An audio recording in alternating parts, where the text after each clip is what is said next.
Candidate Forum put on with our friends for the League of Women Voters of Thurston County, Thurston Community Media, and NAACP. So thank you all so much for putting this on. We're very excited that the candidates are here today. So I've just a few quick announcements before we get going. Bathrooms down that hallway, don't hesitate. Water fountains as well. Cell phones quiet or off would be much appreciated. And then just a general note about library decorum. We're here to hear what these candidates have to say. There's questions from the league and questions from all of you. We're going to make sure everybody has their time to answer and speak, and we're all going to be nice to each other tonight, I have no doubt. Some few events I want to shout out at the library before we get rolling. This Friday, we're having an e-waste recycling event. So if you have old electronics, televisions, computers, phones, tablets, cables, printers, you can bring them here on Friday from 11 to 3 and get them disposed of for free. All of your data will be wiped completely. We're working with a great nonprofit out of Seattle to do that. So that's 11 to 3 this Friday. You can clear out that space in your garage or basement if you please. Also, we have a plant and bulb swap coming up this Saturday from 1 to 3, so that might be of interest to you as well. And then, of course, we're having another candidate forum here on October the 8th for Olympia City Council. So I definitely encourage you to come back and check that out, too, and answer some of the Olympia Council candidates some questions. We've got handouts for all of this, event flyers up at the front, as well as a feedback form if you want to let us know what other programs you might like to see here at the library. The League has a table up front with some great information, as well as TC Media, so definitely check that out. But that's enough library business. I'm going to hand things off to Valley Needham Heisman, who is the co-president of the League of Women Voters of Thurston County and chair for these candidate forums. And Valley will kind of explain how this will go, and then we'll get to hear from the candidates. Thank you all so much. Hello, everyone. Thank you so much, Zach. I appreciate that. As he said, my name is Valley. I'm co-president of the League of Women Voters, and I am the one who has done all the logistical work along with TC Media and the library. We really appreciate all of you coming. I'm going to kind of explain the format today. You are not able to see it from the audience perspective, but the candidates do have this large timer that's right here. Candidates, that timer will turn yellow when you have 15 seconds left, and there will be a stop sign that is in red. Similar, all of you were at the primary forum, so it's the same timer. Please stop when the stop sign says, so maybe keep that 5-second mark in your brain. My moderator will politely interrupt you when it says stop. For the questions, I'm seeing that a lot of people have already done questions. Thank you so much. You are still able to turn in questions during the event, so if one of their answers produces another question, you can do another question. We have a lot of note cards. We are not going to run out tonight. If you have a question to turn in, just raise it, and my greeters will come and grab it from you. And then if you need a new note card, just raise your hand as well. We do ask that you use one note card per question just to help our question consolidators and our moderator read them. Let's see, I will look at my notes to make sure I'm not forgetting anything. The guidelines for the questions are just be clear and specific as possible. Please try to keep them short. Make sure they are relevant to the school board, so don't be asking questions about maybe car insurance. That would be more of like the tax commissioner. So just make sure that you're asking questions that's relevant to the school board and not any other positions. Also make sure that they are directed to all candidates, so you cannot single out one of the candidates for a question. If you do, we will either direct it to all candidates or we will not ask it. This is being live streamed tonight, so the link will be available on the League of Women Voters website, and this can be passed around. Not everyone is obviously here tonight, and we do want as many people to be able to access this as possible. Other than that, we have kind of gone over all the ground rules today. This is just another reminder to silence your cell phones so we don't get disrupted. Our moderator tonight is Tanya Crawford, and she will go ahead and introduce the candidates to you and also our timer. Yes, we will have our greeters come grab them. Do you want me to put it right there for you? I will one. Okay, perfect.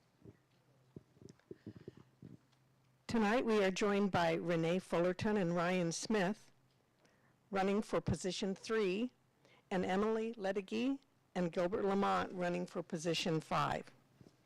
According to their website, the Olympia School District Board of Directors is comprised of 5 citizens elected to represent the community in setting district goals and policies, adopting the budget, placing tax levies and bond issues on the ballot, hiring personnel, including the superintendent, and providing the necessary facilities for the education of our community's youth. As we turn to the questions, we ask that the audience to please hold all applause until the end of the forum to ensure that we can get through as many questions as possible. We'll start out this evening by asking each candidate why they are running for the Olympia School Board and what their goals and priorities are. We will start with Renee Fullerton. All right, well, hello everyone, and thank you for spending your Wednesday evening with us. I'm Renee Fullerton, and I am a candidate for District 3 for the Olympia School Board of Directors. And fundamentally, my reason for doing this is I'm a mom. I'm a mom of 2 kids educated in the Olympia School District since kindergarten. And it has been a great ride for us, but it hasn't always been an easy ride. I started going to school board meetings September a year ago. I was reading the local newspaper. I just couldn't get a good sense about what was going on with my school board. And so if you want to understand something, you have to go to the source. And you have to make an investment and spend the time so you can understand what's going on. And so that's what I did. And as part of doing that, I got invested in the school board itself. These positions matter a lot for the functioning of our local communities. The school board is very important. And my last thing is I think there's a lot we could build on for workforce development. That's my background. I'm very passionate about connecting our students with our employers so they go into good wage jobs. That's perfect. Ready to stop. Is it ready? Yep, great. My name is Ryan Smith, and I'm running for school board because I too I'm a parent. I'm a dad of 4 kids. I grew up in Olympia, graduated from Olympia High School, and so I've been a lifelong enjoyer of Olympia Public Schools. And we moved back here to raise our kids. All 4 of our kids, 2 of them graduated, 2 of them are going through. My mother-in-law, my father-in-law, both school teachers in the Olympia School District. I was a teacher in the Olympia School District. We are love the district. We love public education. We love what it provides. And as we've all seen the last few years, Olympia School District has begun to decline in several areas, in enrollment and budget issues. They say in the website, and if you look at the district improvement plan, it talks about the vision of promoting trust and growth and achievement. And we're not doing those things well. We've lost trust in the community as a school board.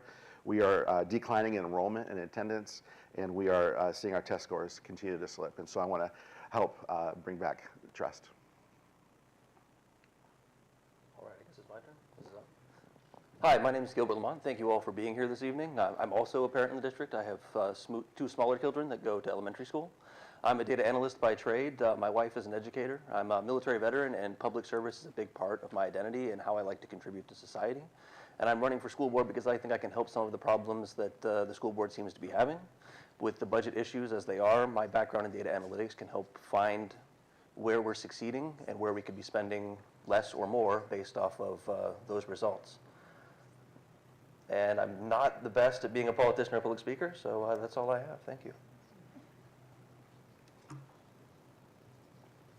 Hi everyone, my name's Emily Ledegy and I'm running for District 5, and I'm a parent of a son who goes to McLean. He's in 3rd grade, and I'm also an attorney. I'm a prosecutor here in our community, so public service is near and dear to my heart. But I'm also an advocate. I've been an advocate for education for quite some time, especially for special needs and for special education. I do think education is at the heart of everything throughout our lives. I also want to be able to bring the tools and resources for our students to meet them where they're at, to allow them to truly thrive, not only in the classroom, but also in the community when they're full humans. My partner and I, we chose Olympia specifically for the schools. She and I were very pleased with the outcomes that we have seen through our son's schooling, And so I really just want to bring all of the positive things that we've seen and also build on the things that I think that Olympia school districts can finish doing. Okay, we do have some questions from the audience. And the way this works is that each candidate will get an opportunity to be the first one to answer the question, and then we'll go down the line. And the first question is, and we're starting with you, Renee, what strategies do you favor for supporting and retaining teachers and other school staff? Sure, so workforce retention is a huge need right now, and I think we see that. Do we need to adjust the sound? Okay. Workforce retention is a huge need across a lot of sectors right now. It's not just education, it's in our healthcare professions, it's a lot of different places. People are feeling the impact of burnout, of all the demands that are placed upon them. And sadly, unfortunately, with Olympia having to do kind of more, deal with kids that are having some extreme challenges, while resources have continued to decline over the last couple years. I would love to look into a climate survey to see how our educators are doing, and also be looking for opportunities where we can help change the culture so that teachers are feeling supported, and paraeducators and all of our staff. I have a background and experience with learning collaboratives, which in talking with some of the teachers in our school districts seemed like it would really help to bring together people who are working in somewhat siloed schools right now. We can share expertise, we can connect professionals with each other, and start to build more of a team-based culture where we're leaning into the strengths that are already within our school buildings. Great. Yeah, so a couple of thoughts right off the top of my head. Of course, you want to be a district that provides competitive wages that is going to attract the best teachers to come and be a part of our school district, and I think want to make sure we're looking at that closely in each contract year. But the biggest thing for me is always culture, and I'm a business owner, and been owned some businesses in the area for 20 years, and the idea of culture is the most important thing. And I think that's the case in anything, whether it's your home or your school or your workplace. And there's a leadership I share with another podcast or a forum that he says that culture eats strategy for breakfast, and we want to try to create the best culture, because you could have an amazing strategy in a horrible culture, and people will not thrive in that. So how do you create a culture in your school in which teachers thrive in? And one of the ways you do that is you try to continue to provide the most support you can for each teacher. Well, the obvious answer is compensation, but that's not the whole answer. It's also, as the two previous speakers have mentioned, it is about, I'm not good, sorry. It is about establishing a culture where they feel respected and they feel valued. And further into that is professional development, making sure that they are being provided with quality professional development that gives them growth in knowledge and cross-experience with other teachers. Thank you.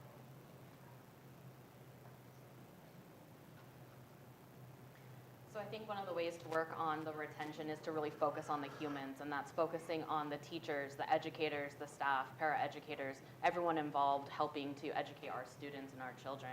Also to being able to look at the budget and really focus on ways we could be more efficient, and to reallocate some of the funds to help get resources to help the teachers and the staff and the educators so that the schools can truly thrive, and also to ask what they need. I believe one of the other candidates talked about doing some surveys. I think that's important to really go to the source and ask what our staff and our students and employees need, and that we can look at where we can pull the money from to help address those concerns, so we're going straight to the source.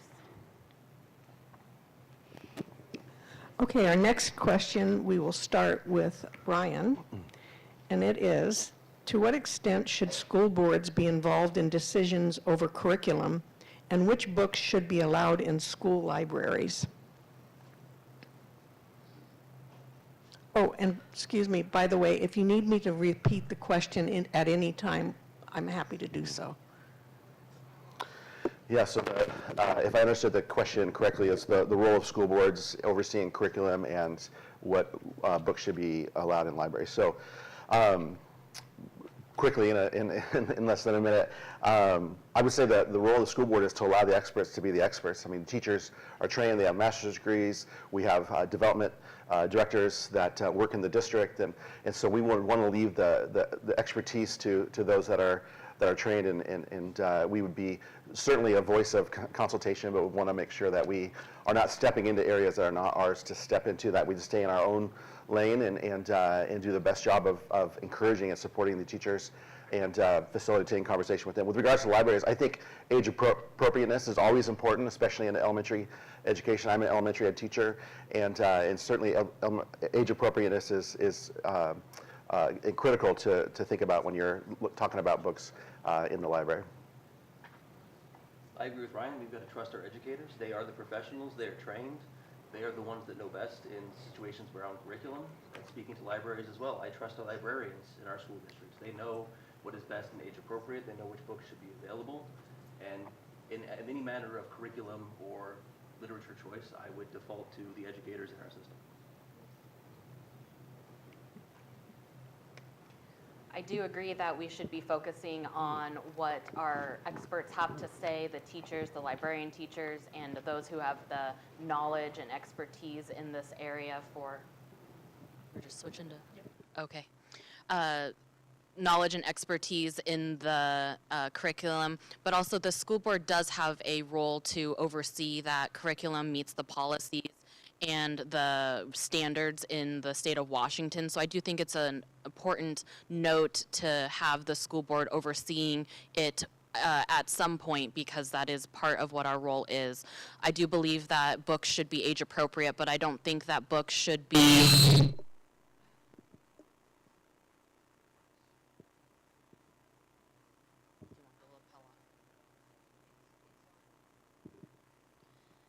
I think that books should be age appropriate, and that all books should be accessible, because I do, again, think that knowledge is power, and having the knowledge to know things of the past and potentially innovation, things like that are very important. So I do think that books should be accessible to everyone.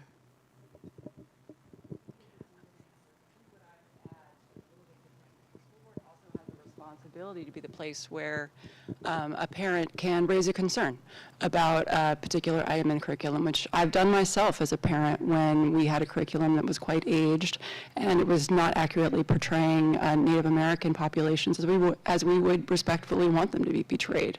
And so I brought that forward to the school board for discussion and consideration during public comment, and ultimately that curriculum is no longer being used. I think that's a key function for the school board to be making sure there is an avenue for parents to bring forward concerns.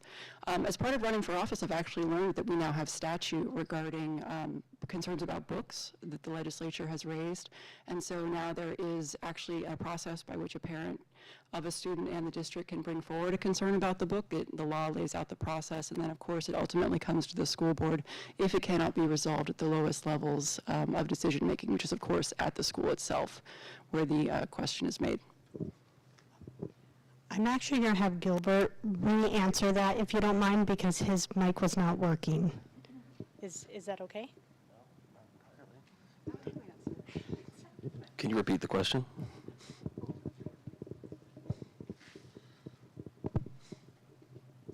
To what extent should school boards be involved in decisions over curriculum, and which books should be allowed in school libraries? Okay, I will go back to my previous answer that you all heard, but I guess online didn't, is that I would default to the educators. And I'm going to try not to change my answer too much on all of these other awesome answers that came up that touched on things I did not. So it is my opinion that we trust the professionals in this, we trust the educators, and I hope that's enough to recover my answer. I think it's Deja. Oh, okay. Okay, Gilbert, you get to answer for this next question first. How do you understand the relationship between the board and the district administration? It's my understanding that the board acts more of the legislative body and the district is more of the executive, where we help set policy and tone, but we're not going in and telling teachers how to do or dictating curriculum for that matter.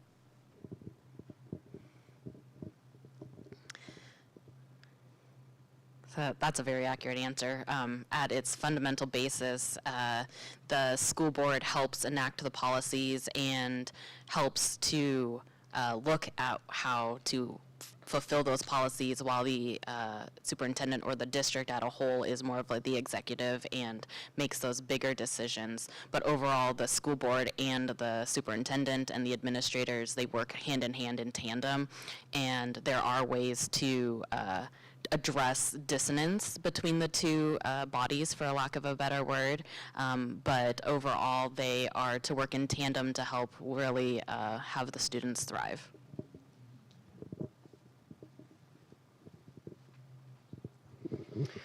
So I would agree. The things that I would add, as a school board, of course, we ultimately have the responsibility of hiring the superintendent and deciding whether to retain the superintendent based on whether we find that superintendent is carrying out the policies and sort of the larger vision and plan that has been developed by the school board.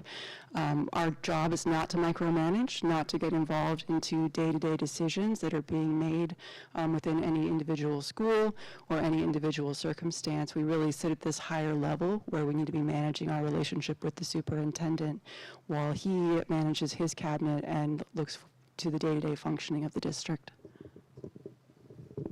Yeah, I don't think I'd add anything new. We all would agree that the superintendent has the day-to-day responsibilities. We would be, as a board, working on oversight and annual evaluation and all the things that were said as well. The only thing I'd add is I want to make sure, I think it'd be critical for us to make sure we have good relationships with the district administration, that we're listening and we're asking them how they're doing and we're connecting on a regular basis, because people matter far more than our programs, and we want to make sure that we are caring well for our people, so that our administration can care well for our teachers, and our teachers can care well for our kids, and so relationships are the key to every connection and partnership that we have, and would want to make sure that we do that really well.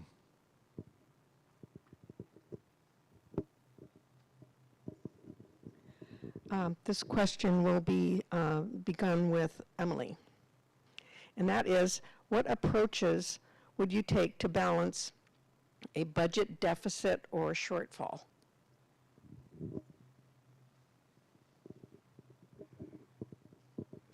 So I think one of the things that I would want to do first is to really look at the budget and where the money is going to currently. I think that is always the goal with a budget, and look at where we can either find additional funds, but also to look at how we can reallocate the money and put it to more useful uses and more efficient uses. I also think looking at other types of funding or levies or other ways, grants, that we can really drum up money to help support the programs and resources and tools that we want for our students to thrive. So ultimately, I would want to first look at the budget, where the money is going and how can we be more efficient with the money that we already have, and then take that next step and look outside of the current money that we have and see if we can get funding from other places and other ways to help support our students and really meet them where they're at. Down the row. So honestly, we all know this has been the situation with the Olympia School District for the last couple of years. It's been a couple of recent years of watching this play out in front of our school board as the superintendent has to bring forward suggested cuts as our student enrollments continue to climb. And of course, with the dollars tied directly to student enrollment, these things are pretty inextricably linked. In watching how it has been done, I think there are some good pieces, and I think there are some additional ways we could improve this process. A lot of it's done via surveys. Ryan was joking about me about wanting to do more surveys.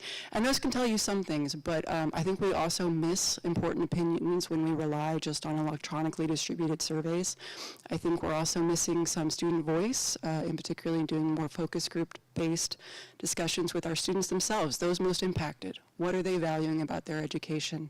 And I think overall we need to look for a long-term plan that is sustainable year after year for how we're going to do things potentially differently than we have in previous years. I think a few thoughts on this. Right off the top, I would say, what's the low-hanging fruit? What are the things that, as a business owner, I look at to say, what are we not needing anymore? And I think you would do the same thing in the school district level. What are the administrative costs that we're spending that we are not getting the highest and best use for, or the most use for our kids? The same with our programs. What programs are not flourishing and reaching the maximum amount of students and having highest and best use? But two things that came to mind right away I'm a big proponent of best practices. What are districts doing? What are businesses doing that are the best practices? So I get together with a group of business owners. We look at each other's profit and loss statements. We say, hey, why are you spending money on this? And I think it'd be great to be transparent with other districts and go, and how are you flourishing like you are? And lastly, just rebuilding trust. If we don't rebuild trust in the community, we'll continue to see the decline of enrollment in the next several years, and we'll continue to see a huge deficit in our budget because of declining enrollment. I believe in impact over intent, so it's a similar statement to what the other candidates have said, is that we need to look into where we're spending our money and where it's being effective for the students. We need to make sure that we're getting the outcomes that we desire so that the students are growing. And now I'm blanking. I think that's all I have. Thank you.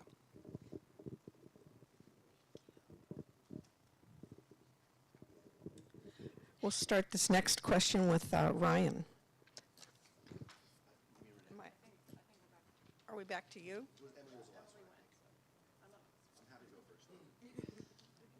It's Renee.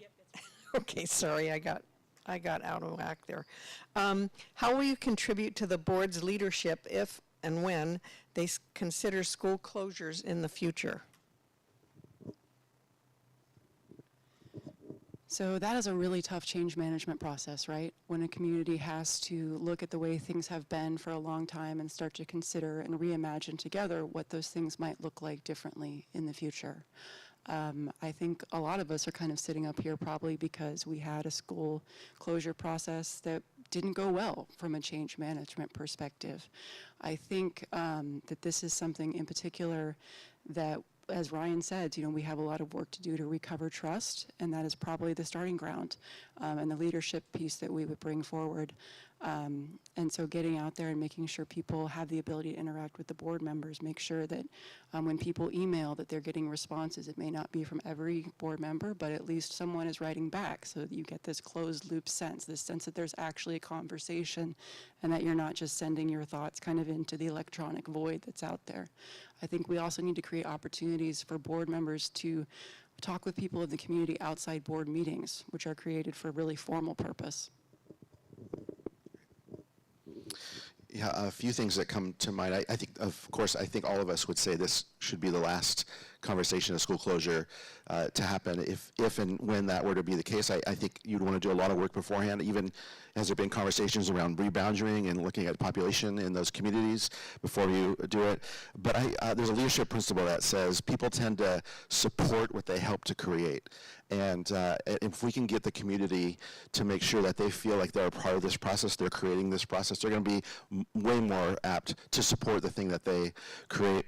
And the last thing is when I first began this process, I met with Frank Wilson, who was a longtime school board member, and his kids were part of the school closure of John Rogers that had to then transfer to Roosevelt. And so through that process, he learned a lot. It might be a reality of our community, but we certainly should make sure it's the last ditch effort in trying to help our budget. I think it comes down to trust. I know the current school board has damaged a lot of trust in the process they went about trying to close schools previously. It was rather opaque. The community was not involved in the decision-making process as much as they thought they should be. And I believe that in fixing that, we need to move forward and have more community engagement. Similar to what Renee said, and I know I've gotten smirks about subcommittees, but maybe forming a subcommittee in the board to be able to go out there and interact more with the parents and the concerned parties in the school district to get more of that opinion.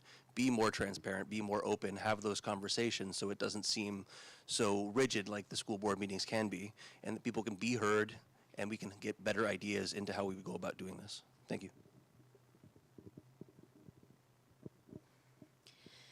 So I think we need to focus on the trust and transparency. A lot of the concerns that I've heard is that members of the community, specifically parents, felt that the original school closure conversation excluded them. They were not being heard, and I'm a huge proponent in listening to understand rather than to react. It sounded like from all of the conversations that I had been a part of that the school board reacted very quickly to try to solve the budget crisis. And I think trying to really listen to individuals and treat them as humans is really important. I also think that having a more informal way for the board to meet with people of the community, potentially having school board meetings at other schools, other locations, to really allow access or true access. The board meetings are very formal and it can feel kind of clunky to the public, but also having some other informal way of allowing the board members to be accessible so that we're really trying to hear from as many people as possible to make informed decisions. This question is for Ryan. And to start with, do you believe the Olympia School Board should speak with one voice or not at all? Can you support a board decision that you did not vote in favor of?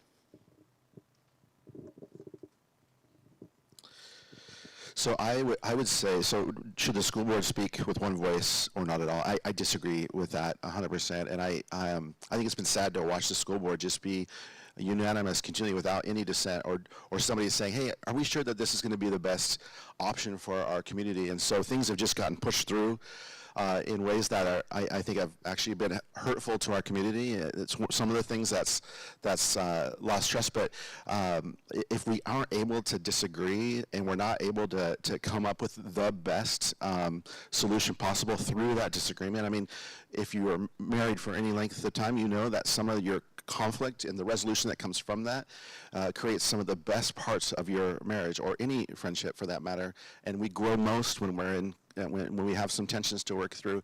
If it did get passed, I certainly would work with all those. I have a great relationship with Matt Grant. We disagree on a lot of things, and we've been able to have a great relationship for many years, so I see that happening as well.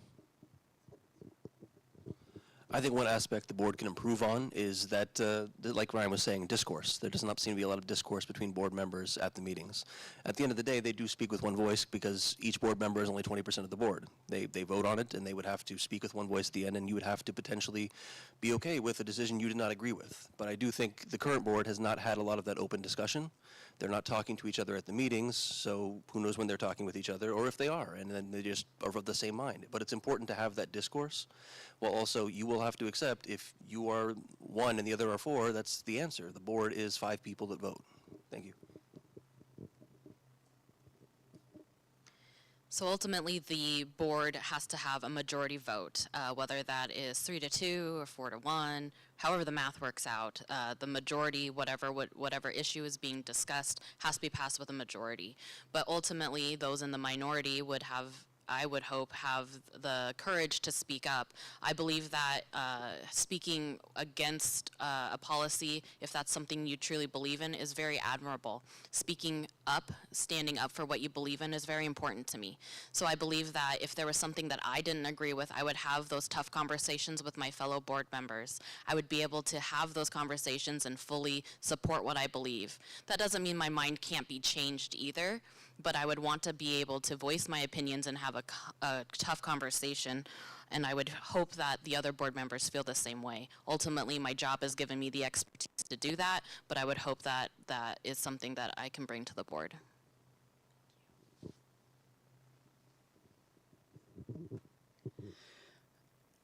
Disagreement is uncomfortable for a lot of people, and that in particular has struck me. I'm not a Washington native. I moved here in 2012, and no, 2011 actually, the state.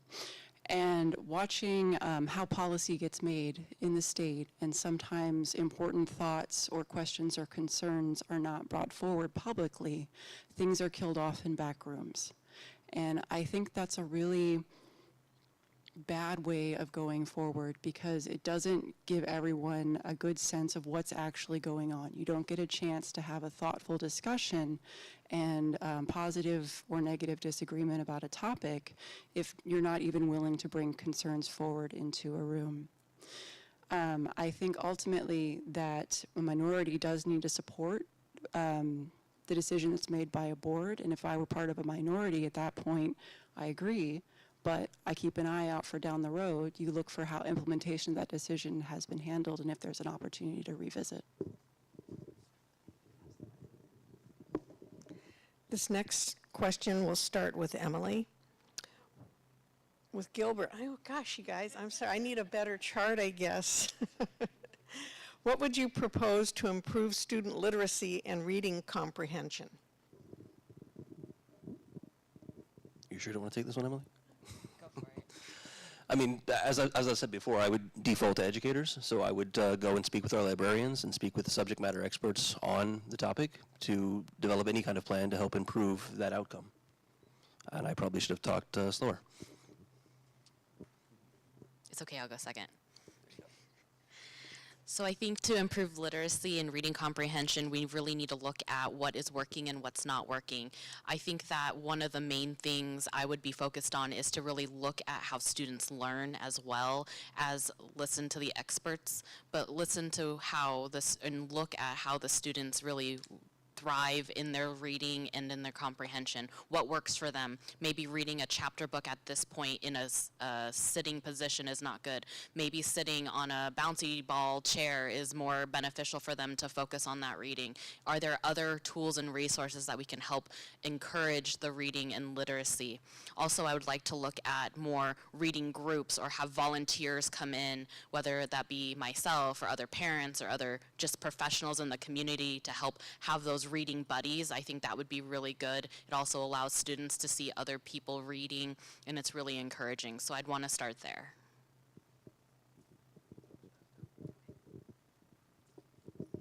McLean parents, you didn't bring up UFly. So I think we need to look for the bright spots in the district. I am not an educator myself, so I mean, I will go along with the line that my colleagues have said around looking to the teachers who are experts, but also look to, do we see things that are working well? We have different curriculums being used in different schools. What are the outcomes looking like for those students? And is there one that is outperforming the others? And we should look to be spreading that across the district.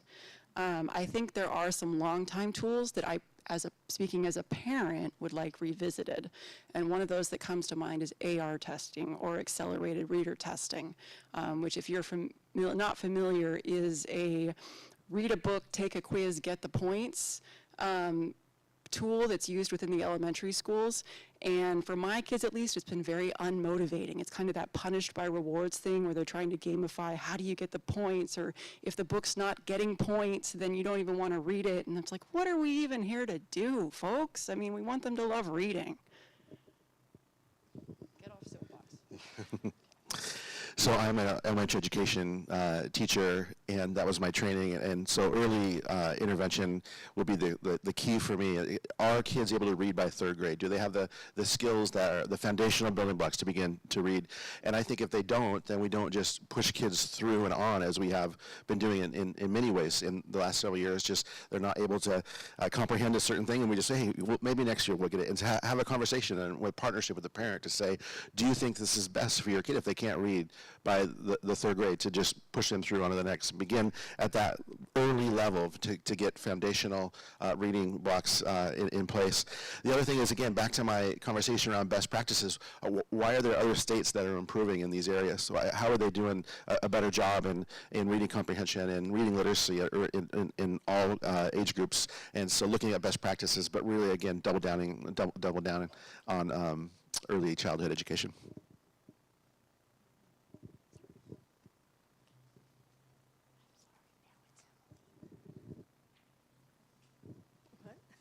Okay. Emily, I believe. How should the district handle children and families moving to Olympia from other countries and cultures and languages?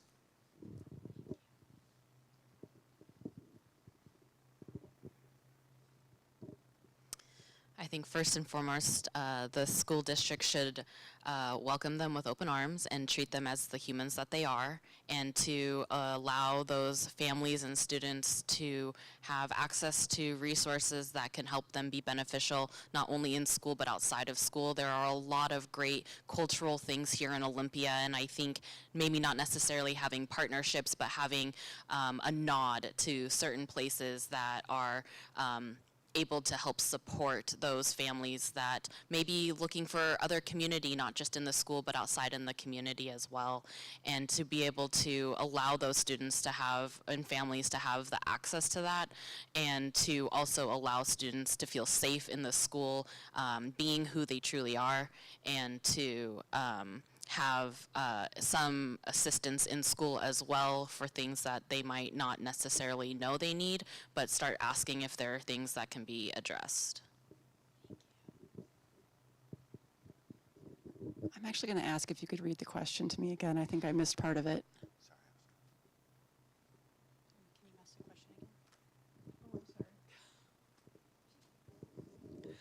How should the district handle children and families moving to Olympia from other countries and cultures, different languages?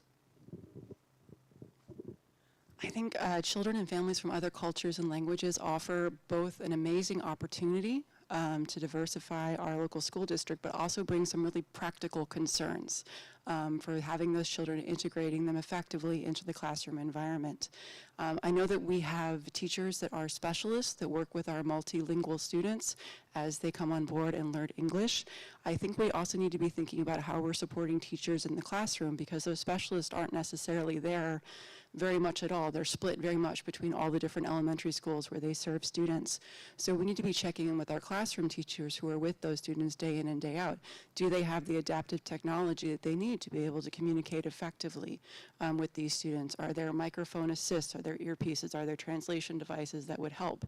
Also, when we need to send things home, are we making sure those languages are appropriate? Are we translating things as they should be translated? Anything that needs to be home needs to go home should be made available in the language that the parents can understand.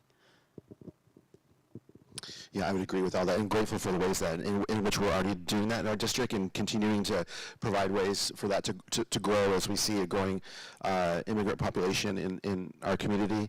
But the number one thing that came right away to mind was more volunteers. I've pastored 2 churches in the community. We work with a great organization called World Relief, where families who come and seek refuge here in the community would partner with families, and so they'd each have a partner family to help them understand where the grocery store is and where the schools are, and so what are the ways in which we can get volunteers from our community to help assist in classrooms?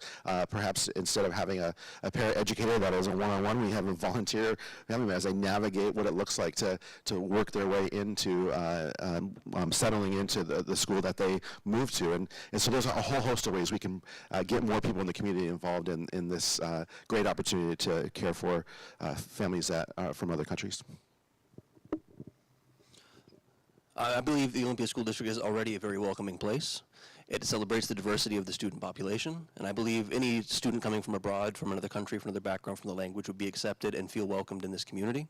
I think it would be important to get them the help they would need for language assistance, and the teachers as well, and to Ray's point as well, make sure the paperwork is going home in the proper language. Thank you.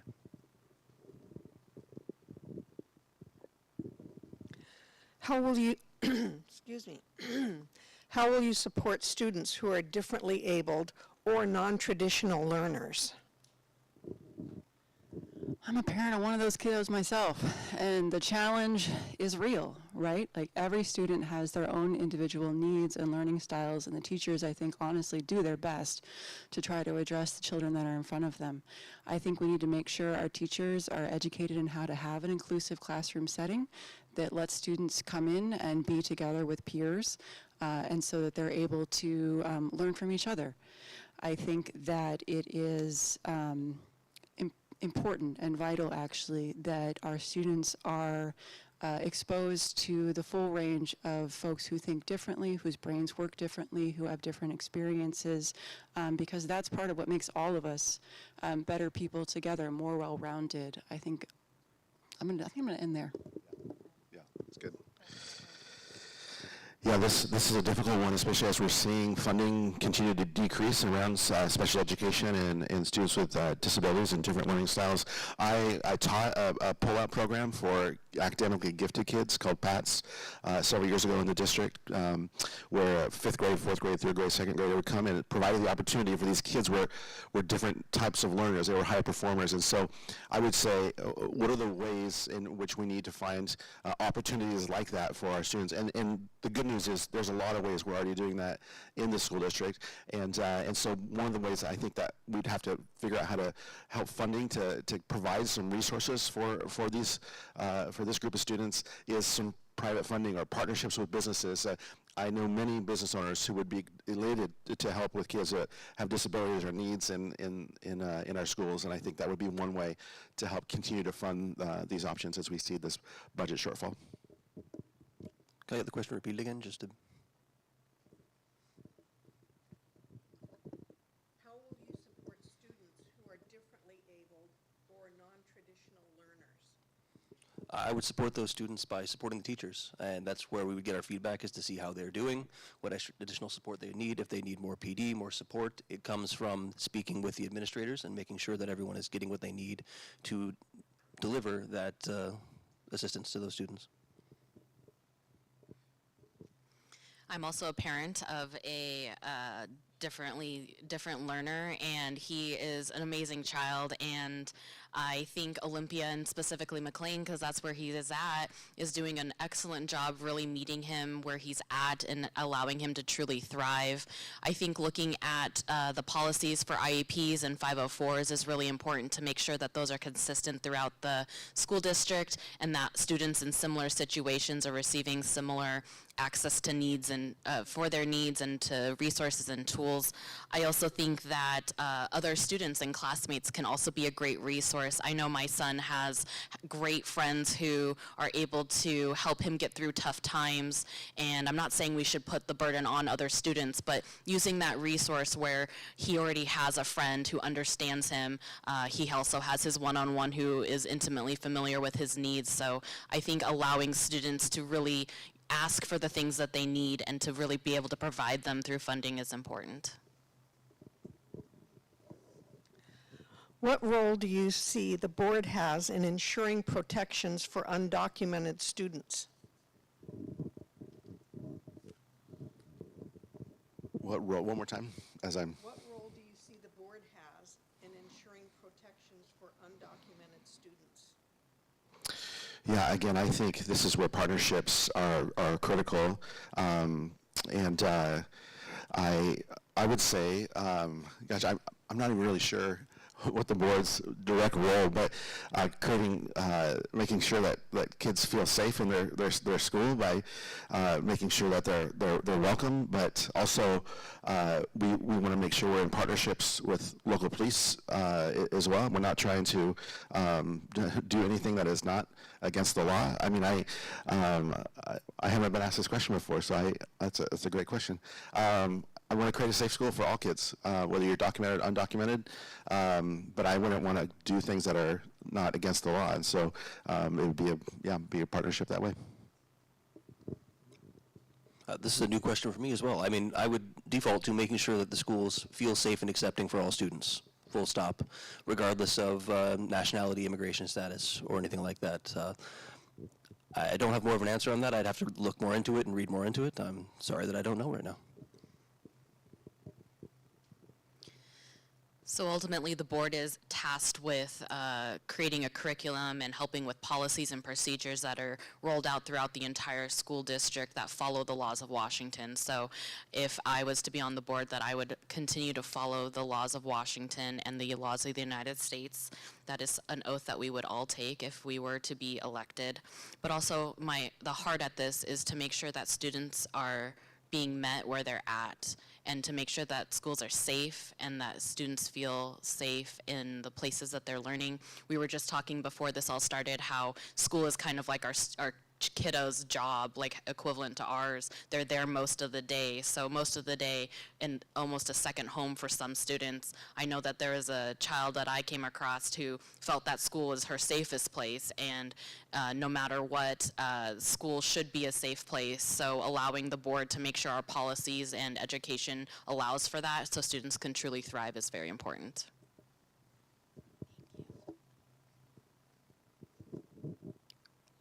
To me, an undocumented child has the same right to an education that every other child that comes into our doors does. But specifically relevant to the board's role, we have a policy for the Olympia School District in regards to undocumented students and how to protect their educational rights. Office of Superintendent of Public Instruction has also reissued guidance, I believe, in January of this year. And so the OSD policy was most recently updated in the fall of 2024, and so I think it would be a good idea for the board to revisit that policy to make sure it's aligned with the best practices coming out from OSPI. And then ultimately, we need to make sure the superintendent is making sure all staff are trained. Because of course, a policy is just a document. The procedures and what actually gets done is where we actually live out those realities and protect our students. What strategies do you support to address challenging student behaviors? I'm going to sound like a broken record here, but I do default to the experts on this. I would trust our special education teachers. I would trust them to follow the 504s and IEPs. And if there were any concerns brought up, then I would dig deeper into it. But I trust the experts to do what they're experts in. So ultimately, the experts will need some guidance, but as long as the IEPs and the 504s are being followed, that's what's important. But if they're not being followed, there needs to be an avenue for parents to bring those concerns forward so that they can be addressed in a productive way. The parents know their student the best, and the teachers know the student the best in the school setting. But together, the student and the parents collaborate. The parents and the teachers collaborate for the student so that they can be successful. So I would want to make sure that parents also feel that they're being heard. They know what works for their kiddo the best. I know that we have had some instances where we brought a concern to our son's teacher, and they were very receptive to the change and were able to implement something else that was different. I think that the teachers also need continuing education on how to have those changes implemented and to really be able to support the students.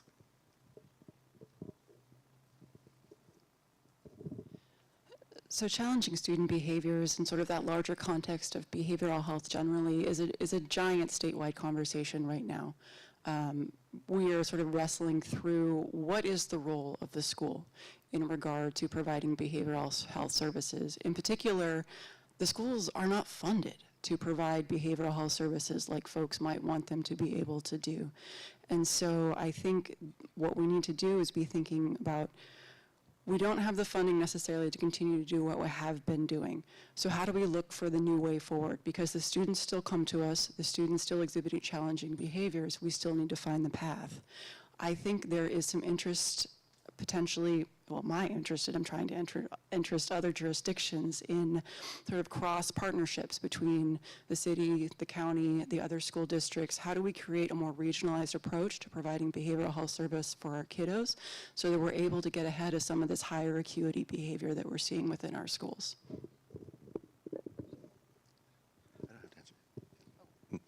Yep. No, you're good. Yeah, I think there needs to be a better balance in our schools between restorative practices and accountability. We can't just let behaviors that are not appropriate to continue on indefinitely without there being a level of accountability. So it's a partnership with the parents, it's a partnership with the teachers, it's a partnership with the principal and administration, and to make sure that we have the best practices to help kids accountable. There are some behaviors we just need to say, no, that's not okay to do, and then where there's difficulty, we need to find ways to do this. As a district, we do a great job of some social emotional teaching and education, and we need to continue to figure out ways to help kids understand who they are, their behaviors, their feelings, and express those in ways that allow behaviors to be helpful. But I would say again, and this is one of my keys in life, is relationships. Having great relationships with kids. Kids are more likely to respect their elders if they have a relationship with that adult, and that's proven over time. It's proven in my own kids' lives and the kids I've worked with as well. What will you do as a board member to support an equitable and inclusive environment in schools? So number one, equity and inclusivity is very important to me, but I believe that the board has certain rules they need to follow, and the laws of Washington require that schools are a place where students feel safe, and I believe that we can make students really feel seen and heard through their school day. So I would hope that we will continue to enact policies and procedures to allow students to continue to feel safe, to feel seen, and to feel heard. I would like to have students to be able to have school groups where they have people that they look up to, have other volunteers from the community come in and showcase some of the great things that we have in Olympia. Olympia is a great place that has so many wonderful things that students can really benefit from. There's already certain things that come through, like a rolling book tour. I know recently there was one about a gorilla that came to McLean, so I do think it's really great that we get those inclusive ideas out there.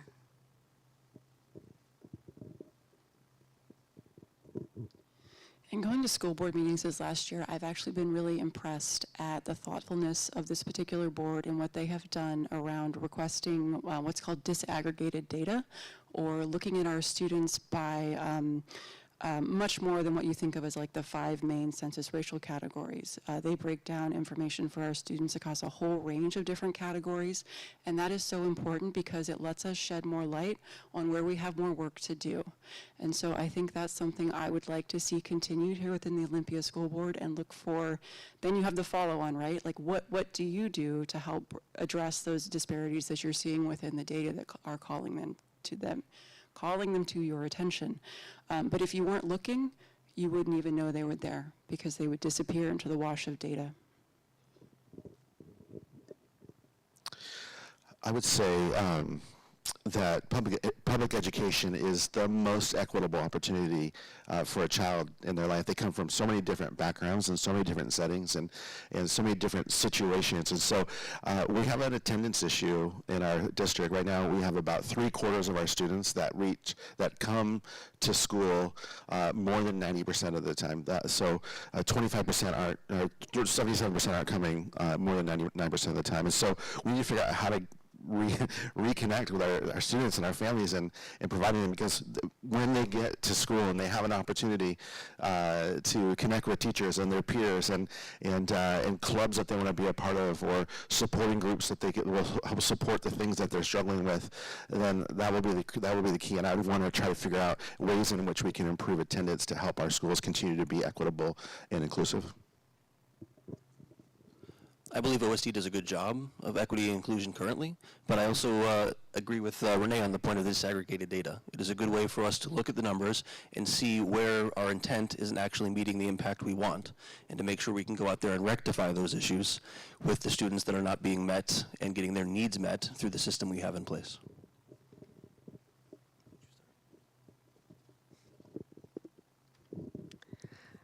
I know I'm probably not supposed to ad lib, but these are really good questions, audience. Very impressed. Many taxpayers don't have children in school, and many of us are interested in better return of our community investment. How will you engage with this population? That has been so much fun, out knocking on doors.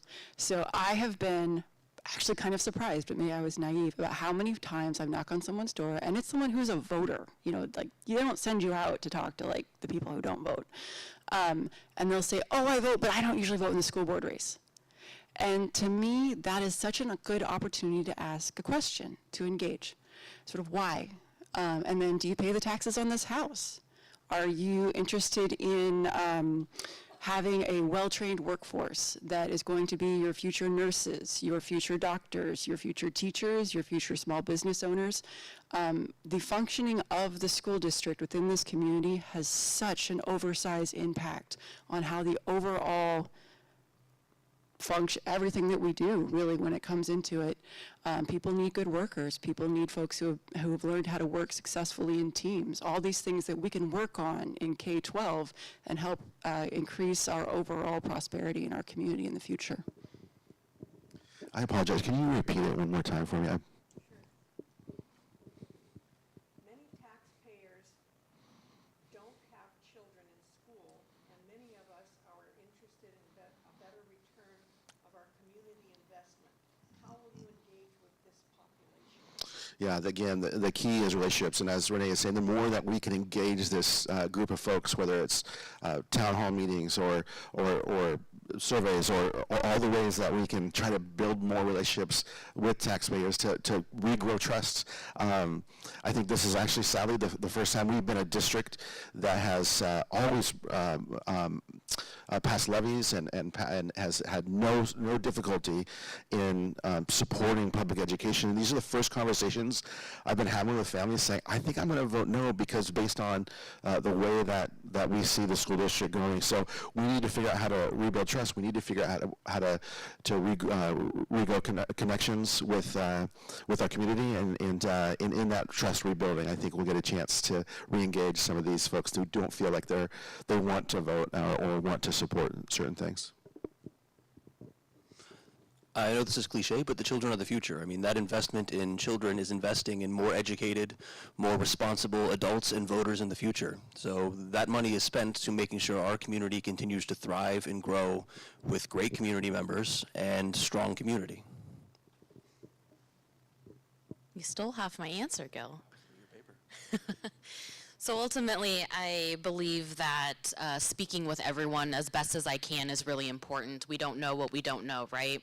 So I think being able to address community members that don't have students is really important. And a lot of the people that have talked to me have said, why should I be voting in the school board? And I tell them exactly what we've all been talking about. You know, the students are our future. I really want our students to be educated. And educated doesn't mean they have to go to a four-year college. Education is in the trade schools, in theater, in arts, music, other ways. There are so many things out there that people can be educated on.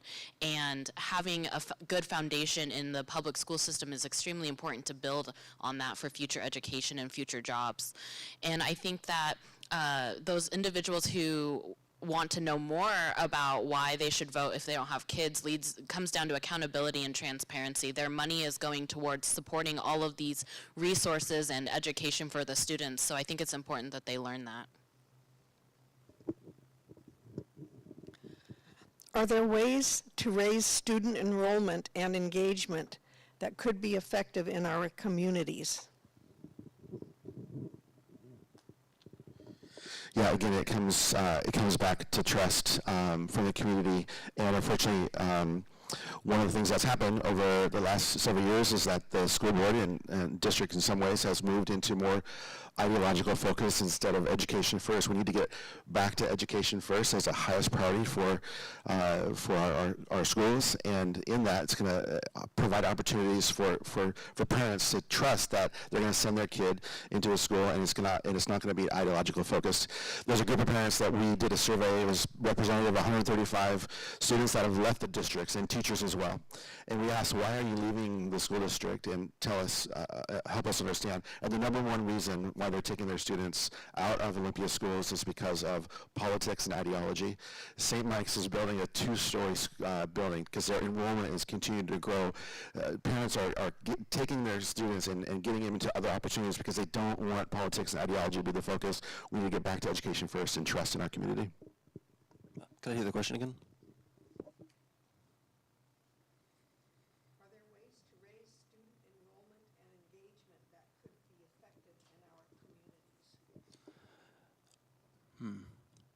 I think showing the growth that the school district's having. I mean, we moved here specifically a few years ago for the school district because we know how good it is. And I think the school district offers a lot of different opportunities across. There's different choice programs, there's different ALEs, and it helps pull people back in and give people opportunities that they wouldn't have in other districts. And I know people come here like we did for the school district.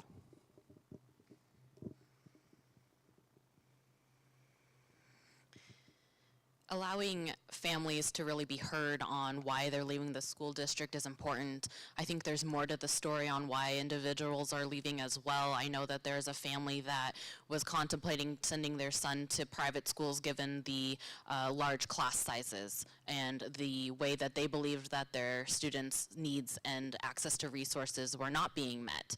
So I do believe that there are other things that are causing families to leave the school district as well. Some of it's just moving.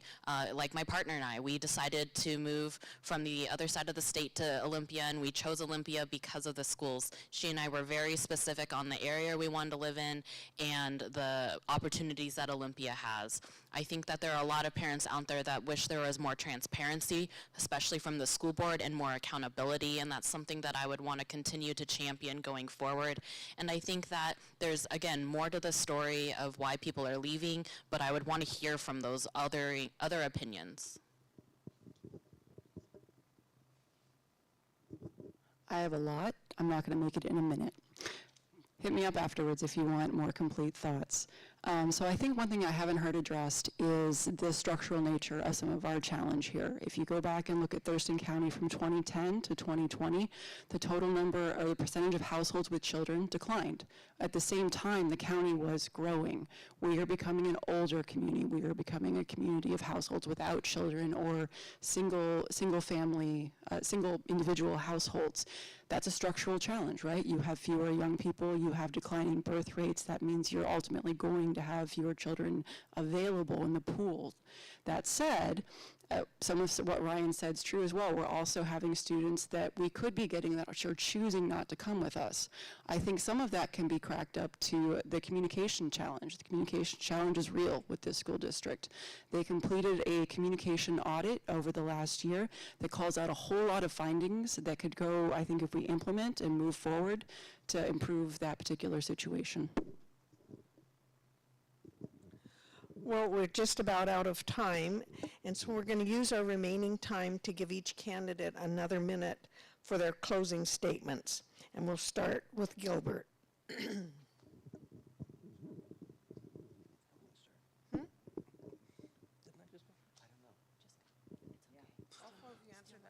Okay.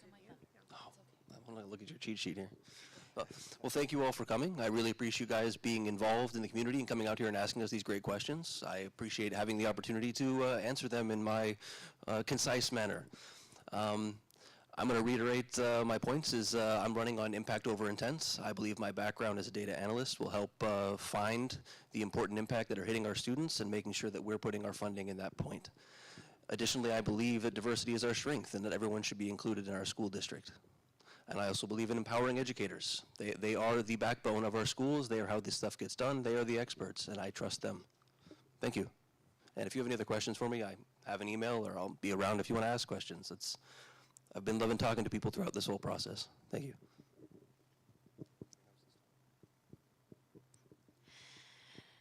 Ultimately, I want to make Olympia more accessible, more transparent, and more accountable, but really my drive is to keep the students at the focus. I want to be able to meet the students where they're at and to really allow them to truly thrive not only in schools but also in the community when they're full-grown humans. I think school is a great starting point, and we have so many opportunities for our students to really thrive.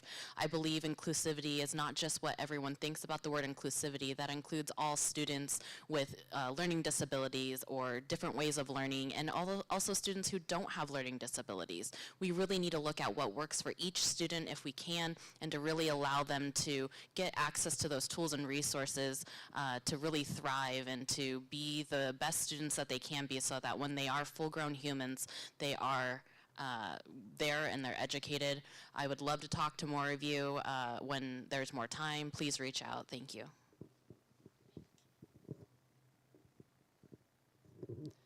So to echo everyone else, thank you all for coming out tonight. It's a big investment in your time and attention to come and be here and listen to all of us talk. I think overall, at least for me, I'm experiencing a lot of uncertainty right now. There's a lot of uncertainty going into 2026 with the state budget. We know revenues are continuing to decline, so there's probably not a large investment coming in our K-12 system. And there's a lot of stuff going on federally. This is a challenging time, and I think challenging times call for calm and thoughtful leadership, someone who brings kind of a pragmatic presence and has been there before. We didn't get a chance to get into my background a lot, but I was 10 years at the Department of Health, and 3 of those were during the COVID pandemic, where I was running meetings during times of really high anxiety and stress and a lot of contention. I've been there. Unfortunately, school board meetings can sometimes be like that, and I would like to be in the room to help keep things calm and at a reasonable keel, and I appreciate your consideration. Yes, thank you so much for coming and being here and for everybody putting on this event. I think I'd just start by asking, do you want more of the same? I was really hopeful going into this that I would be able to move the needle on voters. We have about 50,000 or so available votes, and only about 17,000, 18,000 voted in the primary. 33,000 people got a ballot in our community. They didn't vote. And we live in a city where if you don't get the right endorsements, then you don't win an election. And I was just more hopeful that I could get more people to vote and say, hey, there's been so many conversations I've had around concerns and around ideology and politics. And this is a nonpartisan race, and Renee and Gil have all the endorsements, and they're most likely going to win. We know that. We knew that from the start. And I hope that for the 33,000 people out there, that you'd be willing to at least say, hey, do we just want that continued same voice, same city council voice, same school board voice? And if that's the case, then they're going to be great candidates. I like them both. They seem really nice. But if you want change, I'd love your vote.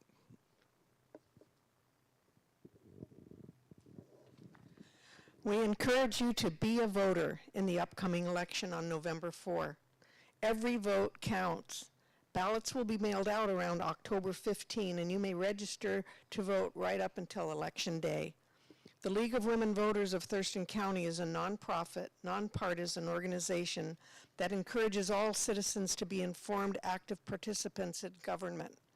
The League works to increase understanding of major public policy issues and influences public policy through education and advocacy.